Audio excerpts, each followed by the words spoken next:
Live from the heart of America, I'm Steve Gruber, ready to deliver an inclusive, diverse discussion on the most important topics of the day, giving you better analysis and insight than anyone else. Shining a spotlight deep into the swamp where the cockroaches live. Delivering truth and justice when you thought hope was fading, it's not. Here are three big things you need to know to start your day. Number one, yet another fiery train crash, this time in West Virginia. 20 cars coming off the tracks and several people injured. Where is Little Mayor Sweet Pete? Number two, the bill to the American taxpayer for illegal aliens every year is at least $150 billion and growing. So over 10 years, another $1.5 trillion to the debt. And number three, lies, lies, and more lies. Is it any wonder that people don't know what to believe anymore? Is it? I mean, we're told one thing and then another. Our TVs, smartphones, and computers are flooded with misinformation 24 hours a day, 7 days a week, and much of it is being pushed by those who claim to be fighting against misinformation. You know, media companies, for example, government, for example, which, by the way, has been turned out to be just another lie. It is remarkable how many people will sit there and ignore what they see and hear for themselves and subscribe instead to a narrative, to a point of view, to a worldview that has no relationship to reality or even common sense. When did so many people forfeit their own ability to decipher what's going on around them and insert instead a nonsensical narrative? Just because they so desperately want to believe one political perspective over all others. Now, I'm serious here. How many people do you know that will willingly surrender their own minds to allow someone else to direct their opinions, just so they can continue on the same path and reinforce whatever worldview they hold? Cognitive dissonance is alive and well. In fact, it is thriving in the world today, and anyone who dares upset the equilibrium of either side is opening themselves up to ridicule, slander, and open hostility of every kind. This is true of people on the left, on the right, and sometimes those that are otherwise unaffiliated. And what are these political hacks, activists, and operatives willing to lie to you about? Well, in a word, everything. The biggest producer of lies on an industrial scale, of course, was the entire pandemic. And it soon became the world championships of lying propaganda. There were many players like the CDC, the World Health Organization, our own government, and all those cable news channels. But worse, it was all led by its master of ceremonies, Anthony Fauci. Anthony Fauci. Dr. Robert Redfield says that Fauci and his minions were in a league together to crush and get rid of any dissent, and says that was just pushing a fallacy, not based in science at all. Listen to this. Why do you think you were excluded from those calls? Because it was told to me that they wanted a single narrative and that I obviously had a different point of view. Okay. In emails following the conference call, 4 of the 11 scientists told Fauci that they all found the genetic sequence inconsistent with expectations from evolutionary theory, basically what you're saying. However, just 3 days later, these 4 scientists had drafted a paper arguing the exact opposite, and that's now the infamous proximal origin of SARS-CoV-2. Our investigations show that this paper was prompted by Dr. Fauci, among others, with a goal to disprove the lab leak theory. What is the likelihood that these scientists came across additional information just 3 days after making these statements to conclude with such certainty that COVID-19 came from nature instead of the lab leak that they thought it was 3 days earlier? Yeah, I think it's unfortunate. Again, I've said this before, that this whole approach that was taken on February 1st, and subsequently in the month of February, if you really want to be truthful, it's antithetical to science. Thank you. Science has debate, and they squashed any debate. No debate at all. Just put out the narrative. Lie to the people.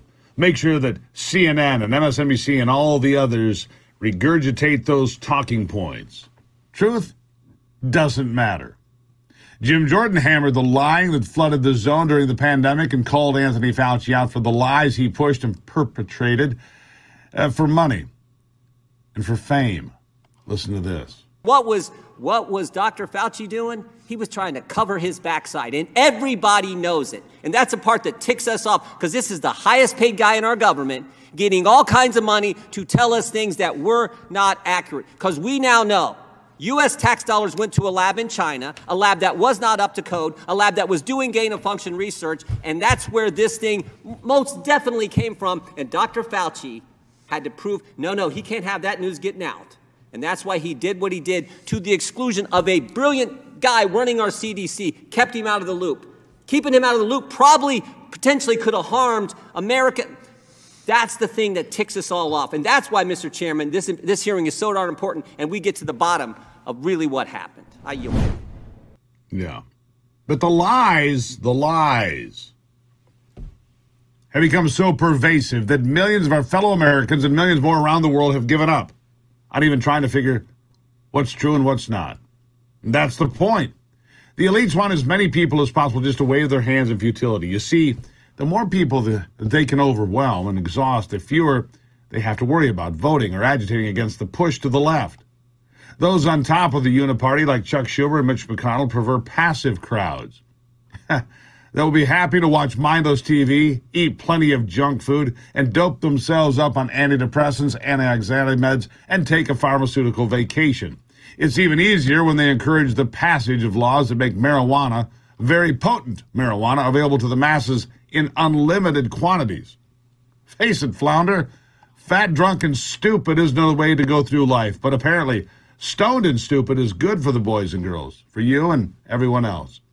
And with millions of us satisfactorily sedated on a daily basis, they can lie about everything. And the peasants just stare with glassy-eyed indifference. Hey, you got another gummy?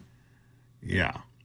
So the lies get bigger, more bold, more relentless, you see. FBI Director Christopher Wray says the federal government, contrary to other oft-repeated lies, have no way to keep track of the millions of illegals that have flooded into America since Joe Biden fell ass backwards into the Oval Office. Listen.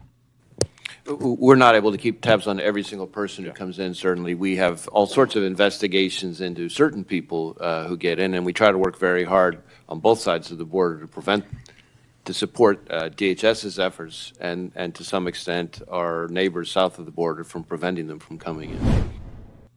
And from the podium, the same line, the same lies, the same nonsense. Karine Jean-Pierre, lying massively about the flow of fentanyl coming across the border. Listen to this whopper. Well, let's be very clear. Let me take on the drug part here, because since you brought this up, because of the work that this president has done, because of what we've done specifically on fentanyl at the border, it's at historic lows, historic levels. Last year, the entire year, about 12,000 pounds of fentanyl was caught at the border. What is it? Early March, right? They've already surpassed the 12,000 pounds of fentanyl at the southern border. Talk about a whopper of a lie. There is a giant lie. More than 100,000 Americans will pay with their lives. Maybe 200,000 Americans will pay with their lives this year as the fentanyl scourge continues across this nation. Oh, the lies about the border are whoppers, aren't they? When I come back, Senator Tom Cotton will disembowel the Director of National Intelligence, Avril Haines, about what is a big threat to America, talking about the border.